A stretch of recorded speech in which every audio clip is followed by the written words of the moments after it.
জামাত ইসলামী যখন বিএনপির সাথে ছিল 91 সালে তারা 18টি সিট পেয়েছিলেন, কিন্তু 96 সালে যখন আলাদা নির্বাচন করেছিলেন মাত্র তাদের আসন সংখ্যা গিয়ে পৌঁছেছে 3টাতে। এখন বিএনপি স্পষ্ট ভাষায় বলেছেন আগামী দিনে জামাতের সাথে কোনো জোট হবে না। তখন তারা হিসাব নিকাশ করে দেখেছেন এককভাবে যদি নির্বাচন করে তাদের পরিস্থিতি কোথায় যাবে এটা তারা বুঝতে পারছে। বন্ধুরা, এই পিআরের মাধ্যমে শেখ হাসিনাকে আবার বাংলাদেশে পুনর্বাসন করার ষড়যন্ত্র শুরু হয়েছে। বন্ধুরা, আপনাদেরকে আমি একটা হিসাব করে দেখাতে চাই।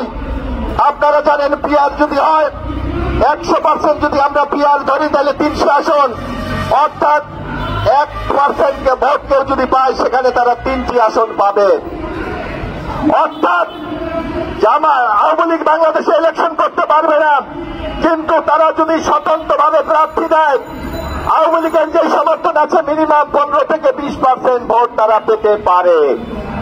সেখানে দেখবেন যদি 20% ভোট পায় তাইলে কিন্তু 3 দিয়ে পূরণ করলে প্রায় 60টি আসন আওয়ামী লীগের সেই স্বতন্ত্র প্রার্থীরা পাবে। আর বর্তমান যে পদ্ধতি আছে এই পদ্ধতির যদি ইলেকশন হয় বাংলাদেশে একটি সিটও স্বতন্ত্রভাবে আওয়ামী লীগের প্রার্থীরা জেতার কোনো সম্ভাবনা নাই। বন্ধুরা,